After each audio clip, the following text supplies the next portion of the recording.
بزرگترین تغییرات تاریخ هیچ وقت از کارهای بزرگ شروع نشدن. از لحظه‌های شروع شدن که بقیه حتی نمی‌دیدنشون.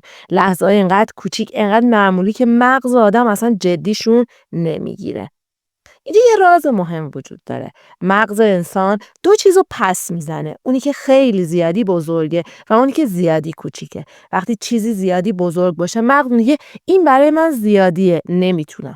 وقتی هم که خیلی ساده باشه تحقیرش میکنه، میگه نه بابا این که مهم نیست. و همین باعث میشه خیلی از چیزایی که میتونن آینده رو تغییر بدن اصلا به چشممون نیاد. گاهی فقط کافیه یه ذره کوچیک رو ببینی و همون ذره درای یه دنیا رو برات باز میکنه. یه سیب افتاد. برای میلیون ها آدم فقط یه سیب بود، ولی برای نیوتن یه سوال شد و همون سوال کوچیک مسیر یه علم رو عوض کرد. نه چون یه آدم خیلی عجیب غریب بود، بلکه اون چون بلد بود چیزای کوچیک رو دست کم نگیره. همین رفتار باعث شد بزرگترین کشف علمی از یه لحظه ساده شروع بشه. این نگاه فقط برای نیوتن نبود. ماری کوری هم از بررسی ذره‌های رادیوم به اکتشافات بزرگش رسید، یا رنه که با قدم‌های کوچیک تو آزمایشگاهش مسیر تحقیقاتی خودش رو ساخت. همشون به یه چیز ایمان داشتن. لحظات کوچیک مهمن، اتفاقات کوچیک خیلی مهمن، حتی وقتی کسی نمیبینهشون. اینو تو طبیعت خیلی راحت میتونیم ببینیم.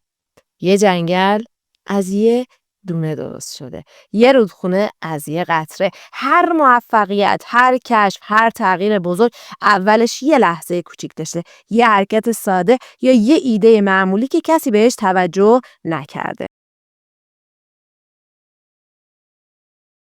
ما هر روز با هزاران لحظه کوچیک روبرو میشیم که مغزمون اصلاً جدیش نمیگیره. چیزایی که دوست داریم انجام بدیم اما از ترسمون یا از بس سادن انجامشون نمیدیم. شاید شما همین تجربه رو داشته باشید. همون لحظه‌هایی که جلوی یه شروع ساده وای میسی و نمیدونی از کجا شروع کنی. موضوع عجیب‌تر اینه که وقتی دنبال یه چیزی داری میگردی همون لحظه چیزی بهت نشون داده نمیشه، اما بعد توی نقطه‌ای که اصلاً بهش فکرم نمی‌کنی و انتظار نداری نشونه ها میان. این برای خودم اتفاق افتاد. من دنبال ساختن یک کانال بودم. یک کانالی که خاص باشه. از یه سبک خاص استفاده شده باشه و مهمتر از همه ویدیوی اولم یه چیز عجیب غریب باشه. اما هرچی ویدیو میدیدم به دلم نمیشست و چندین بار سناریو نوشتم و ضبط کردم و پاکش کردم تا اینکه یه روز معمولی وقتی داشتم برای بچهای کلاسم کاربرگی رو توی کنوا میساختم یه دفعه به این آدمکای بامزه استیک فیگوری رسیدم. با خودم گفتم به همین سادگی بود. اینجا شاید همون جرقه بود، همون دکمه مخفیه. اما سناریوم چی باشه؟ این بار دست به دامن چت جی پی تی شدم. یه متنی رو نوشتم توی چت جی پی تی بردم. چندین بار کپی کردم اما همش ارور میداد. گفتم بذار یه سلام بنویسم، بعد از سلام شاید بتونم متنم رو وارد کنم. سلام رو نوشتم، جوابش خیلی قشنگ بود.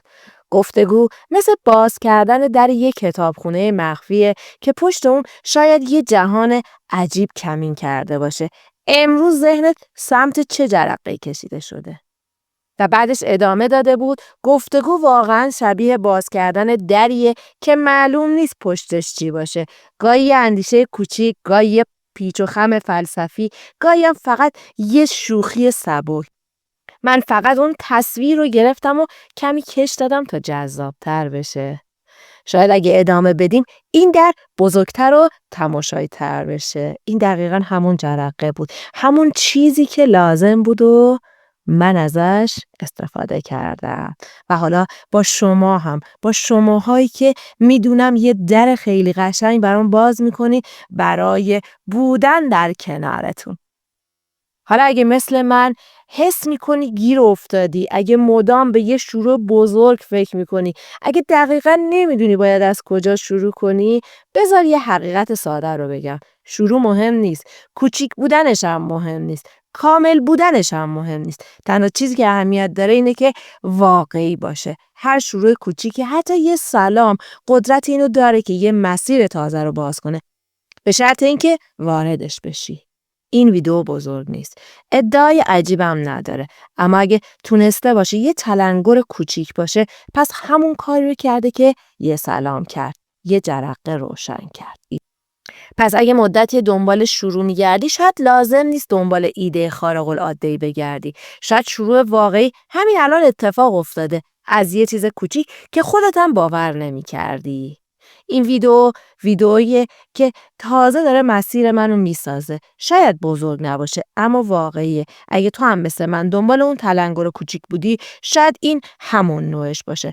از همینجا بیا با هم دیگه شروع کنیم. پس دنبالم کن و ویدیوهای بعدی رو هم نگاه کن.